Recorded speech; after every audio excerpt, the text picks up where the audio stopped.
Hello, and welcome to today's episode of Pros and Politics Podcast, where we are polished and poised for greatness and impact.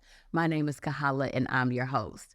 Well, it may be 2024, and we left 2023 behind us, but one thing we will never leave in the past year is our love for and our support of Black business.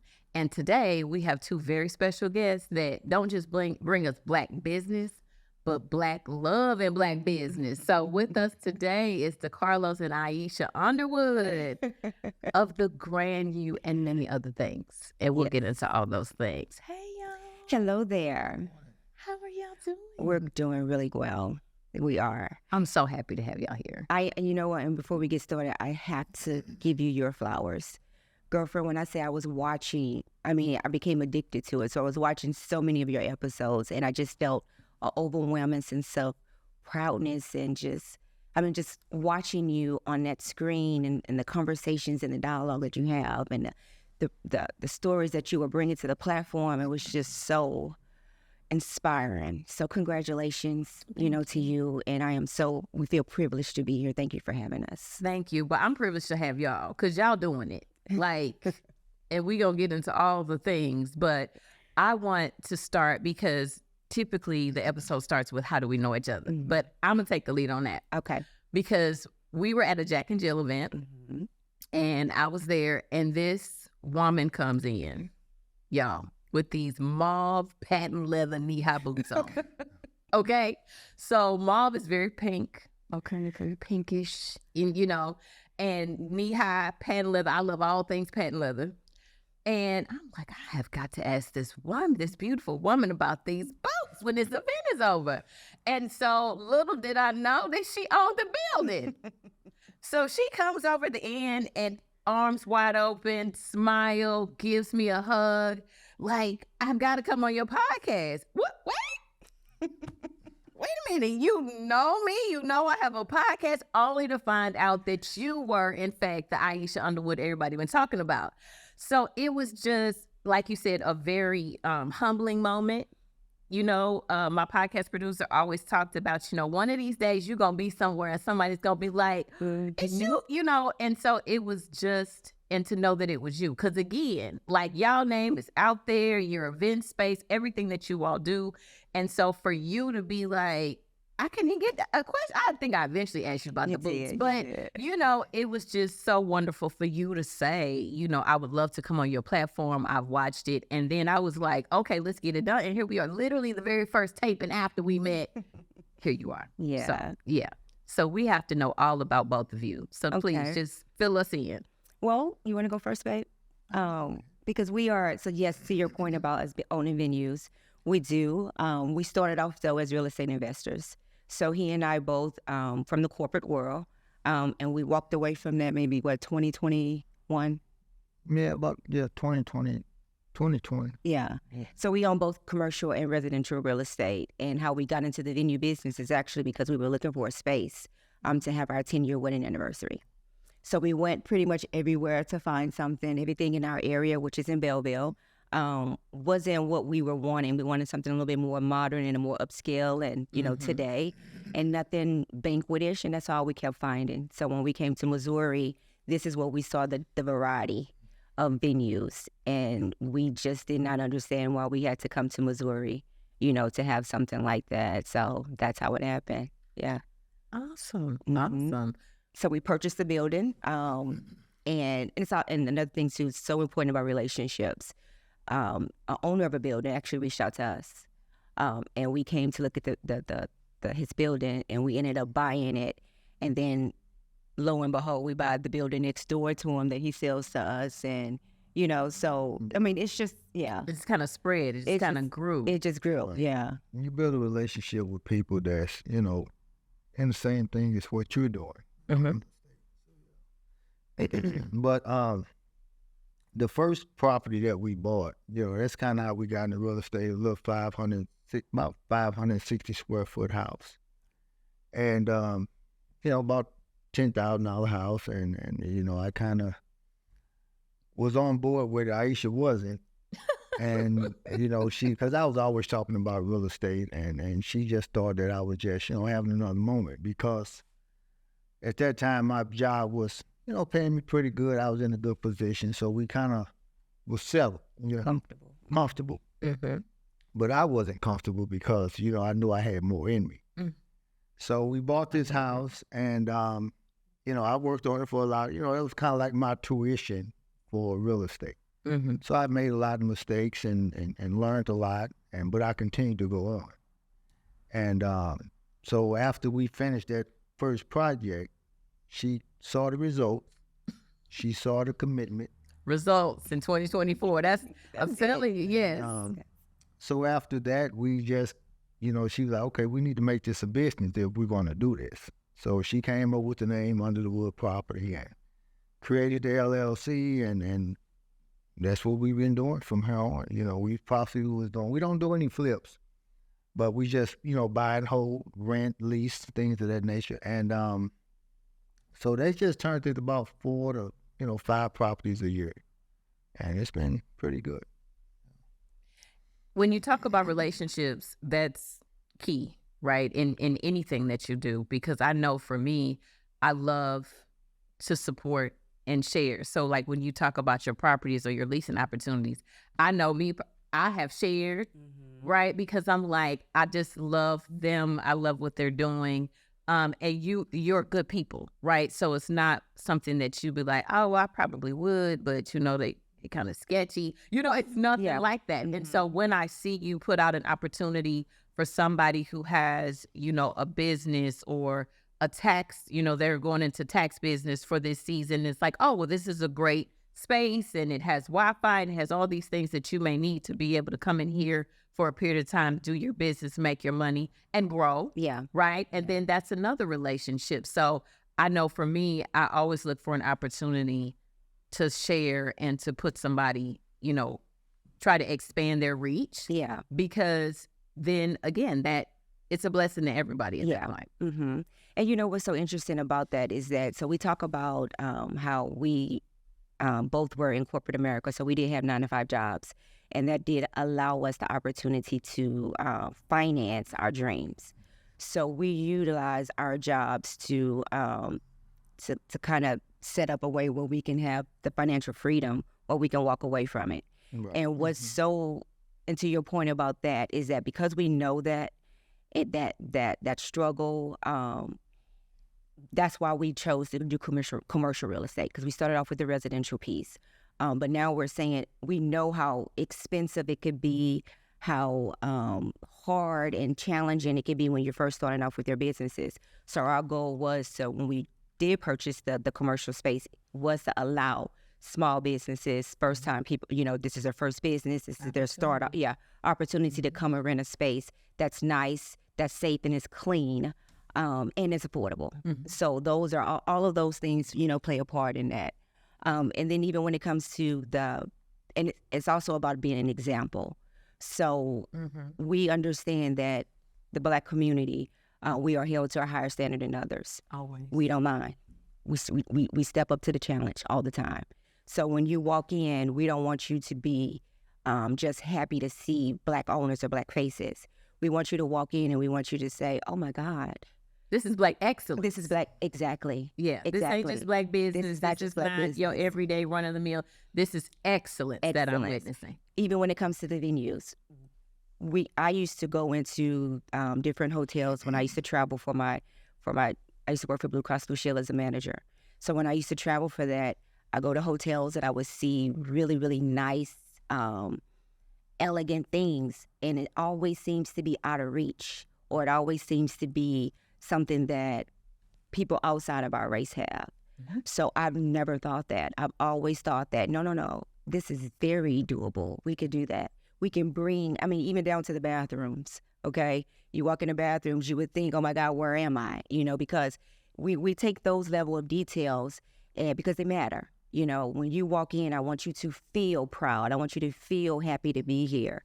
And feel celebrated. So, all of that just trickles down into everything that we do. Feel like you got your money's worth too. Yeah. So that's always. That's a very a man perspective, right? Because we're thinking details and opulence and luxury and all those things, but that's very important. And you have to know your client, right? You do. So for a certain more masculine or fellow demographic, like, okay, it needs, my dollars need to make sense, It has right? to make sense.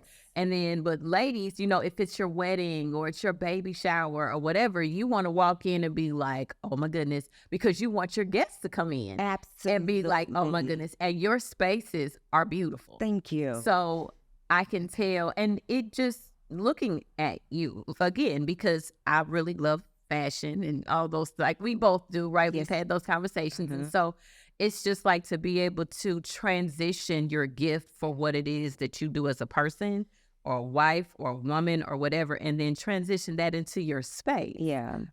Obviously the studio that I tape in, but it's not mine, but I wasn't going to choose a space, right? And so there's a Black excellent space that you can have your podcast, that you can do whatever it is that you want. And what did you say when you walked in? You were like, this is beautiful. This is beautiful. And so again, you want to be able to spread your gift or your talent or whatever it is that you're gifted at to whatever it is that you're doing. Absolutely. You don't want to be excellent here, but then sloppy over here. Absolutely. Yeah. Especially if you can control it. So when you walk in my home, my bathroom is just as nice.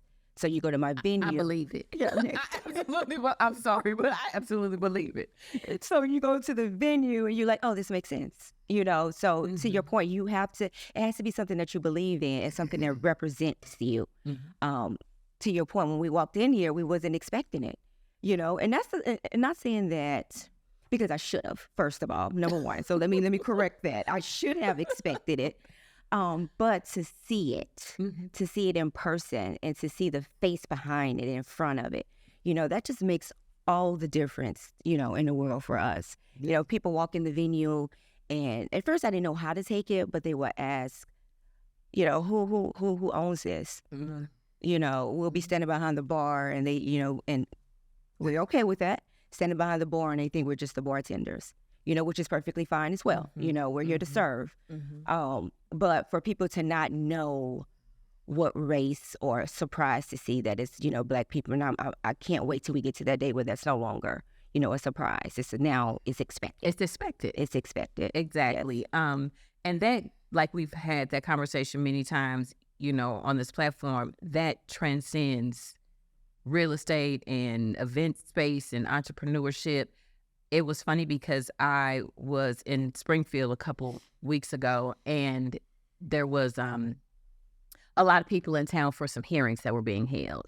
And a lot of people were dressed in suits and things of that nature. Well, I'm not really the black, gray, navy blue lawyer suit type of person. And so I had on a pink velvet blazer and some gray slacks and, you know, all the other accoutrements that go with it. And this woman got on the elevator with her friend, and then there was a older Caucasian lawyer gentleman that got on with his black suit or whatever. And so the lady looks out into the lobby and says, oh, I bet, you know, they're all lawyers. They look like, look, but of course, when you come for certain types of hearings, you're going to wear your suit because, you know, you want something that you're petitioning for. And so the gentleman and I, we kind of looked at each other and laughed, and we were like, well, some of us are, and, you know, some of us are not. And so she made a comment about, you know, looking at him in his, you know, traditional black suit or whatever. And I felt that there was more to it. Okay, let's be clear. And she was like, yeah, because, you know, he looks like a lawyer. And so when I was stepping off the elevator at the same time, I said, or you could wear a pink velvet blazer and be a lawyer too. And so the look on her face was just like, oh my God, yes, ma'am. Yes, ma'am. So there should be an expectation, right? It's that though we are only 2% of the lawyers, that's not a far off or whatever, just because, you know, you have to get out of these what you expect people to look like. Exactly. Because we're here too. Exactly. So yes, I love that you're like, oh, I'm behind the bar, or I'm doing this, or I'm doing that, because it's service and the level of service. I done heard about this level of service. So tell us, like, what we have the Grand U. And so, of course, you was what I'm assuming Underwood, right? Yes. And so what brought about like the branding? Okay. Because your brand is very unique. Like you can look at something and say that looks like an Underwood space. Let's just be clear. So what brought about the name, the branding, and then how it just ties into everything else that the two of you do? That's a really good question. So my husband's background isn't the best, okay, when he was younger. So he does have a record where his name wasn't necessarily the best back in the day. Okay. So it represented something completely different than what it does now. So the name was, when I thought about it, it was me really trying to restore that and rebuild that, change the dynamics of it. So this is what it used to be, but this is what he has become now. Absolutely. So that's why it's so important that everything that we do with our name on it, it represents a level of excellence. It represents a level of commitment, discipline, hard work, change. Amen. Things like that. So that's why our name is so important. It's because it's all about, for me, babe, it was all about me trying to say that's not who that is anymore. I understand that's what it used to be, but you look it up today, it's something completely different, you know. And I don't want to, but yeah. You know, that's pretty much it, and I make sure I'm gonna put it on everything, whatever it is, because that's who we are. We Underwood. So we make sure that when you see that name, you're going to see first class. Yeah. You're going to get treated that way, and you're going to be invited that way. So that's all we have to offer, And along with that, we definitely listen to our customers, tenants, whoever it might be, potential partners or whatever. We listen to everybody. That's why we always get the same results in what we do. Now, where are you from? Because we dove right into who you all are, but we put on for our city here. Yeah. So where are you from? We're from East St. Louis. Yeah, both of us. See, I want the world to know. Yeah, absolutely. Born and raised. A product of District 189. Yes. Born and raised. And you and I did go to Lincoln together. I graduated with Lisa. Okay. Yes. We didn't know each other, but my girl, the city is so small, so you know of people. But I do remember you being a part of the Silhouettes. Yes. I remember that. Yes. So we didn't know each other, but I knew of you. And same thing with Tyler, right? His sister. So we've run into each other quite a bit. But yeah, we're from the city. And I love that because, again, we're always changing the narrative here to make sure that people know that it is the City of Champions, that we are all about excellence. Yeah. We are, whether it's a rose that grew from concrete or whatever the situation may be. And I know for me personally, I'm all about change, right? It can be difficult, yes, right? It can be ugly sometimes, but you can't improve without, you have to change. That's, if they improve the formula on it, they change the formula on it, right? You have to evolve, but that includes, you can't be a caterpillar and turn into a, but that's a complete change. Yeah. And so it's very important for us as people and as individuals, as a people and as individuals, to understand that we can't stay stuck. We can't stay the same. If your mindset is the same at 46 that it was at 18, that's a whole problem. Right. Okay. My girlfriends and I, we often talk about how we are glad that we went to high school and college during the day where there were no social media, no camera phones, no whatever, because again, nobody's perfect, right? No, We've all made decisions in life that we're not the proudest of, right? But our kids, they under that gun, right? Because they got all of that, but we were able to escape that. Yeah. Right. And so it's all about being able to self-reflect. A lot of people struggle with that. And so then that leaves them stagnant because there is no change because you can't see the issues that are you. Right. Right. And so I just think it's wonderful. And to your point about that, change also comes with not just the mindset, but your circle. When we first got together, he didn't have a circle because he needed to eliminate everything that was associated with his past life and that's a hard thing to do. But because he was so willing to do that and he was committed to becoming somebody different and somebody better because he always knew that's who he was. There was a time when you really didn't want to come in Belleville, right? But now we own over 40 doors out, So it's to your point about being able to to grow and change mindset first, shifting them paradigms, seeing yourself as somebody completely different, and not being held to those same standards and people saying that you know, because you have a record, then your life is going to be limited. You know, it's limited as your mind. Yeah, I mean, change is pretty. It is hard as people can say it is, but you have to have that self-discipline to want to change. And that comes with a lot. You know, myself, you know, not finishing school, being a class 1 felon, of course, being a black man, you know, and you really don't have those options that somebody who's graduated, somebody who's went to college, somebody that doesn't have a record, you know. So me changing from who I used to be to who I am today, that was everyday consistency of doing the right thing. Yes. You know what I mean? Intentional, you know. So you have to have that. And you know, it was easy for me because I wanted to do it. But when you take 5 guys that are felons or didn't finish school and grew up in these, you know, Section 8 and things of that nature, it's kind of hard for us to separate ourselves from that if that's still what's in front of us. So we have to realize that we have to be able to separate, you know, and not just be a part of it anymore. So, and you know, I think it can happen. We just have to have more males like myself and people that have experienced these things so they can teach other men how this happens, you know, because I can't easily say, you know what, I grew up in a broken home, I'm a felon, nobody's going to help me, nobody's going to do this. Still today, I have limited things that I can do, even owning businesses, you know what I mean? So there's a lot that I can't do or can't have or can't even apply for because I am a felon, you know. So, but the school thing is something you can always go back and change. But you know, but yeah, being a felon is that's pretty tough to live with. You know, I would do anything for my children not to be a felon, and I see why most parents do that. You know, because that'll hold you back in life. But I didn't allow it to hold me back.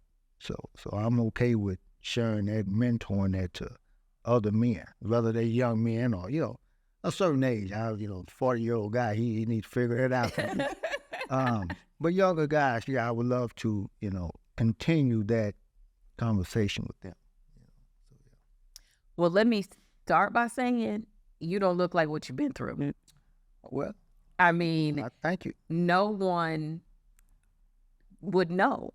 I know in this current administration, gubernatorial administration, particularly with our lieutenant governor, she has a lot of men and women with a similar story. And when I started 2 years ago and I heard their stories, I'm like, no, that's somebody else's story, because you don't look like what you've been through. You don't talk like what you've been through. You don't walk like what you've been through. Like, you took that situation, you did your time, and then you said, I'm done doing time.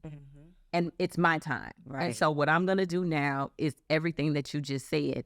And literally my 5 days a week is what you just said. Just last week with the pink blazer on, I'm sitting listening to men with the same story say, I would like my friend who I'm here on behalf of that can't be here because he's in a situation that I came out and now I have my CDL. I came out and now I'm doing this. And now I want the same thing for him because we were in there together. And so that is tremendous, you know, to be able to have those people that can say, I have a shared experience, because we all have some shared experience, right? Whether it's the loss of a parent or the loss of a spouse, whether it's the loss of a child, whether it's, you know, losing everything to bankrupt, like whatever it is. And God wastes nothing. So I am a huge proponent with many of the tragic things that I've been through in my life to be able to say it was good that I was afflicted. Yeah. Because it made me learn your statutes, right? It was good that I was afflicted, because now I can take that affliction that you delivered me from and then I can go help somebody else. Like, I never thought miscarrying 3 babies would be able to put me in a position to help somebody losing a baby. Like, they're just things that I was just like, God, now, you know, we could have skipped that. Right. Like, you know, that did not have to be like 1, 2, but 3. Why do I have to keep transitioning through things like this? But it literally has helped me help people, that and many other things, right? Because everything we go through life is whether it's the mountaintop experience or the valley experience, it's still push you in a position to help somebody else. Absolutely. And so for you to say that, and I'm telling you, if I saw you in the grocery store, I wouldn't, that is a beautiful thing. Mm-hmm. And so that's one of the reasons that I'm like, well, I'm not sure what the story is, but I'm sure it's amazing. And I'm just blown away. Yeah. And so to hear that, and when we first met, he was completely honest. Told me right up front, this is what it is. So can you deal with that or not? And I accepted it. I accepted it. I didn't understand how challenging it was going to be because it wasn't really for me, but it's not a me anymore. It's a we. So when I saw him, even though I didn't like it, but when he went out and bought that first house and how committed he was and that amount of work ethic, I couldn't do anything. And I knew he was going to have challenges. So as his wife, his partner, his life partner, people talk about power couples all the time, but the real definition is being able to help bring each other's dreams to flourish. Yeah. That's really what a power couple is. Mm-hmm. So because I knew that, because I have a master's degree, so I have and my background is completely different than his, but his heart and understanding that there's a story behind everything. And if he knew better, he would have done better. This is an example. He's showing you right now that he's doing better. So I couldn't do anything but jump right into it. 10 feet, 10 toes, jump right in it. Whatever you need, to the point where he's thinking because it happened 30 years ago that things change. And it doesn't, unfortunately. It's still held over his head. But no matter how challenging it is, no matter how disappointing, it doesn't stop him. But that's okay because he has me. So what you say he can't do, here I am. I'll do it. Right. We can't put it in. It's okay. Give it to me. I'll take it. Don't get me started. Because I'm a hopeless romantic. Like that. Like I love love. I love black love. I love everything. And so to hear you talk and to see you, the way you glow and the way you speak about him and your family and your life and your business, it's amazing. So tell us before we close. Okay. All the services that you provide and then how we can reach you and where we can come see the venue so we can get a contract and we can have the best baby shower ever. So, because I heard that New Year's Eve, I saw the pictures and so you got to tell us what's next. It was everything. So that was kind of a start of what we want to do, which is hold events like that, where we bring in a lot of Black professionals together. So the two venues that we have, the Grand U is the one for the formal celebrations and things like that, corporate events and stuff. And then we have the events at the U, which is now turned into a bar lounge kind of thing. Okay. And it's still a venue, but it also has the gaming, the slots and stuff like that. So that one is for the professionals to come in, mingle after work or get together for meetings and things like that. And we're located in Belleville, Illinois. So we have two. The events at the U location that is the informal. So that's 4715 West Main in Belleville, Illinois. And then the Grand U, which is the formal celebrations that we just newly expanded. So we now can host up to 230 people. That one is located at 103 North 47th Street. And we can be found, social media, events at the U, Absolutely. Yep. Absolutely. Mm-hmm. So what's next? So we had the grand and see, the absolutely amazing Alpha Beta Zeta Omega chapter of Alpha Kappa Alpha. We had our New Year's Eve gala. So I could not attend, or else I would have been there. I would have been there because Rachel and Nicole and Lawrence and everybody, they slid through afterwards. So what's next? Because I'm coming and I need to put it on my calendar. Well, we're trying to create something of what's next so it can be continuous. Yeah, so something consistent. Right now, we're still putting the calendar together. Yeah. You can definitely look forward to things that's coming in the spring. I'm definitely going to host my wonderful annual Mother's Day brunch, but I'm going to take it to another level. So I'm going to bring it now to the Grand U, so you'll be seeing things like that too. So yeah. And we're open for other people, promoters and stuff like that might want to partner up and have some concerts and comedy shows and things like that. Bands and things of that nature. Mm-hmm. Just bring the environment something a little more classier and more for adults, So, professional, professional. Good adult professional crowd. Mm-hmm. I love it. Will y'all come back? Absolutely. Okay. Absolutely. Okay, we got it. Y'all got to come back. We'll figure. So I don't know if it'll be a Black Love episode or if it'll be more about business, but you all have definitely got to come back. I just love y'all. Oh my goodness. Like this is just gonna Thank be you for having us. a whole nother relationship, like Rachel and Tyler. Cause y'all know Rachel and Tyler, they're my people. That's so Rachel's my really, really good friend. yes, she is. Yes. She loves you. Yes. Okay. Well, thank you so much. It was wonderful having you, and I Thanks can't for wait having for you to us. come back. We appreciate that. Thank you. And thank you for tuning in today to Pros and Politics Podcast, where we are polished and poised for greatness and impact. Thank you for joining us today. I hope you join us again next week. But in the meantime, please like, love, share, and subscribe. And we'll see you soon.